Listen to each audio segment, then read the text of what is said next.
Agora a gente está falando em estudante, vamos falar naquele estudante que ainda não chegou na universidade, que está ali naquela fase da adolescência, não é? Como é que você fala que é um adolescente? Aborrecente? Ele fala que dá muito problema? Será? Vamos avaliar com quem entende do assunto o amadurecimento e a transição para a vida adulta. Nós estamos recebendo aqui para falar desse assunto a psicóloga e neuropsicóloga também, Aparecida Tavares. Tudo bem, Aparecida? Tudo bem, prazer enorme estar nessa casa e poder contribuir um pouquinho nessa discussão tão gostosa, adolescer. Você tem filhos? Tenho filhos, tenho 2 netas e um casalzinho, neto do coração. Esses meninos seus, na adolescência, deram trabalho? Olha, um pouquinho, viu? Bom, se deram trabalho, eu quero saber exatamente o que é a adolescência. Por que essa criança, quando chega na adolescência, às vezes ele muda muito? Tá, muda muito porque nós temos aí a puberdade que está chegando, né? São mudanças fisiológicas, de maturação também cerebral. E, além disso, a gente tem as mudanças que são cognitivas, as mudanças no humor. E aí a gente diz que tem em casa talvez um rebelde. E é um rebelde?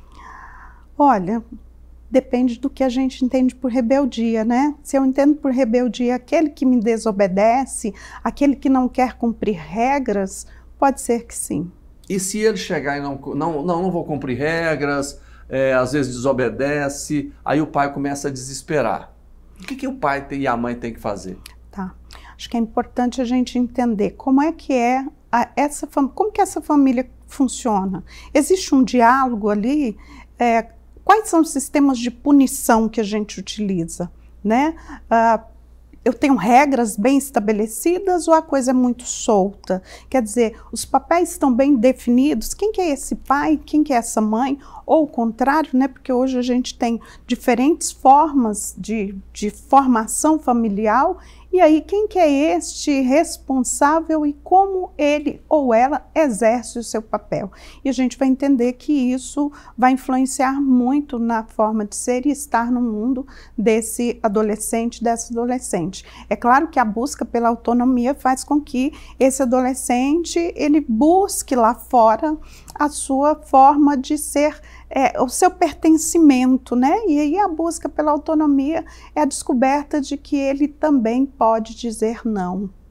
Você falou em regras. Eu queria até que você definisse para a gente, é claro que depende de família também, o que é deixar uma criança muito solta e o que é colocar regras muito rígidas. Qual é o melhor caminho? Tá, assertividade sempre, né? Porque se eu penso na permissividade, a gente vai ver aí Samtiba, que é um grande mestre aí, que tem até bons livros para orientação aos pais, né? Então, veja bem, se eu não tenho um limiar, eu vou punir demais, vou trazer esse adolescente para regras muito rígidas, com certeza ele vai agir com você mentindo, ele vai ter uma relação contigo, pai, que é uma relação de coisas muito escondidas, muito obscuras. Na sua frente é uma pessoa e por trás é outra. E por quê? Pelo medo de ser rechaçado, de ser punido. E se a gente vai para a permissividade, o que eu crio ali? Um pequeno tirano dentro de casa, né? Quer dizer, não tem lei, não tem regra. E como que eu vou para a sociedade com essas duas dimensões? Eu já vi coisas absurdas, inclusive com programas, né, que mostram essa realidade de crianças que mandam na mãe, batem na mãe, aquelas coisas mais loucas, absurdas, né? A que ponto por que chega num ponto desse? Tá, porque nós somos frutos de uma geração que tivemos muitas regras, coisas muito estabelecidas.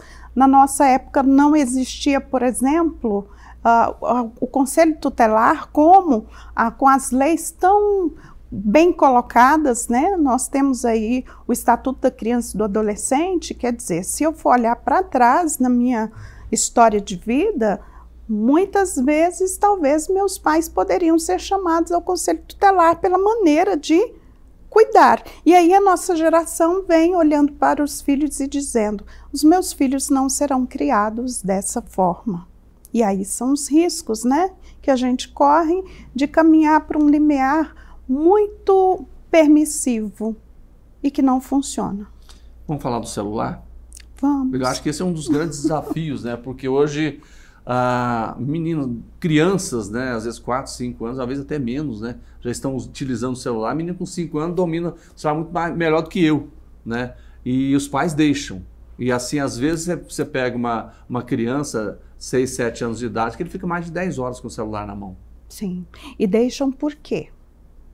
Eu acho que é importante a gente pensar, por que esse responsável, essa responsável, já está inserindo tão cedo um aparelho a um bebê? Não vamos longe, não. Os bebês, né, ali, poucos meses já estão lá dominando. Aí você vai ver a netinha, né? Tá lá. Ai, mas o que é isso? Porque a gente está perdendo algo que é tão gostoso, que é a nossa relação humana, Jordevar. Sabe, de poder sentar, de poder brincar. Eu brinquei muito, acho que você também brincou, muito. Né? Não tinha celular na minha época. Não tinha. E aí eu não estou dizendo que o celular é um problema. Eu estou dizendo que o que nós estamos fazendo com esses instrumentos de tecnologia está sendo um grande problema e um grave problema. A gente acaba dizendo, olha, o celular não é um problema de criança, ele é um problema nosso. Porque eu sinto uma dificuldade, eu fico irritado quando você... mesmo em casa, você está com uma conversa, de repente a conversa boa é interrompida para ver deixa eu ver se tem uma mensagem aqui no WhatsApp, vou ver o que surgiu no Instagram, interrompe, você perde aquela conversa gostosa, né, que teria uma sequência normal se não tivesse o celular do lado. Sim, e como isso vai afetar o desenvolvimento, né, essa maturação neurológica também dessa criança. Afeta no adolescente? Com certeza. Por quê? Tá? O pensamento acelerado, né, a memória. Veja bem, nós não temos tempo para armazenar memórias de longo prazo. É tudo muito rápido. E aí eu não passo pela experiência, né? Eu fico só nessa vivência frenética. É por isso, talvez, Aparecida, eu queria saber de você.